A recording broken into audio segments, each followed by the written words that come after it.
હાંડવો આપણા બધા ગુજરાતી ઘરોમાં આઈ એમ શ્યોર કે હાંડવો તો બનતો જ હોય છે અને ઉનાળાના ટાઈમ પર જ્યારે કશું હેવી ના ખાવું હોય કે હેવી નાસ્તો ના કરવો હોય એવા ટાઈમ પર handvo is the best thing. તો બસ હિયર આઈ એમ એક ઇન્સ્ટન્ટ હાંડવાની રેસીપી તમારી સાથે શેર કરી રહી છું. સૌથી પહેલાં એક બોલમાં રવો લેવાનો છે અને એને થોડું તેલ નાખીને મોઈ લેવાનો છે. રવાની આ પ્રોસેસ કરવાથી હાંડવો જે છે એકદમ સોફ્ટ થશે. અદરવાઇઝ જ્યારે પણ આપણે સોજીનો કે રવાનો હાંડવો બનાવીએ તો એ ડ્રાય થઈ જતો હોય છે. બસ હવે એની અંદર થોડી ખાટી છાશ નાખીને મિક્સ કરીશું અને 10 થી 15 મિનિટ માટે રેસ્ટ આપીશું. રેસ્ટ આપ્યા પછી તમે જોશો કે કેટલું થીક થઈ ગયું છે. આદુ મરચાં લસણની પેસ્ટ નાખીશું, મીઠું નાખીશું, ધાણા જીરું, હળદર, લાલ મરચું.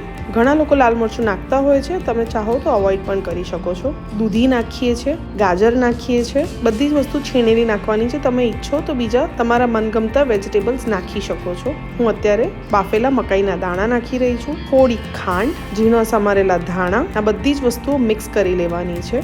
ગાજર અને દૂધી જે છે એનું પોતાનું પાણી છોડશે, પણ તો બી તમને લાગે થોડુંક પાણી એડ કરી શકો છો. અત્યારે તમે જોઈ શકો છો કે જેમ જેમ હું એને હલાવતી હતી તો એમ દૂધી એનું જે પાણી છોડ્યું એનાથી જ એની કન્સિસ્ટન્સી જે છે બેટરની એકદમ પ્રોપર આવી ગઈ છે. હવે એની અંદર ફ્રૂટ સોલ્ટ નાખીશું, એટલે કે ઈનો નાખીને એની ઉપર એક લીંબુ સ્ક્વીઝ કરીશું, જેથી કરીને એકદમ સરસ એરેશન થશે. તો બસ હવે એક ફાઇનલ તડકા, જેમાં એક પેનમાં તેલ લઈશું, રાઈ લઈશું, જીરું લઈશું, તલ, મીઠો લીમડો અને હાંડવાનું બેટર એમાં પોર કરીશું. તમે ઈચ્છો તો જાડો હાંડવો પણ બનાવી શકો છો અને તમને પતલું પડ ભાવે તો પતલો બનાવવાનો. મને પર્સનલી પતલું ભાવે છે. હવે જ્યારે હાંડવાને પલટાવવાનો હોય ત્યારે બધાને ટેન્શન હોય કે પલટાવવાના ટાઈમ પર હાંડવો તૂટી જશે. તો હું અહીંયા એક ટ્રીક બતાવી રહી છું કે પેનનું જે ઢાંકણું હોય એ ઢાંકણા પર જ હાંડવાને ઊંધો કરી દેવાનો અને પછી ફરીથી ઢાંકણા ઉપરથી હાંડવો જે છે એ પેનમાં ટ્રાન્સફર કરી દેવાનો. જોયું કેટલું ઈઝી હતું હાંડવાને પલટાવવો અને હાંડવો તૂટ્યો પણ નહીં. તો બસ હવે બીજી બાજુનું પડ પણ થોડું ક્રિસ્પી થવા દઈશું અને ફાઇનલી હાંડવાને સર્વ કરીશું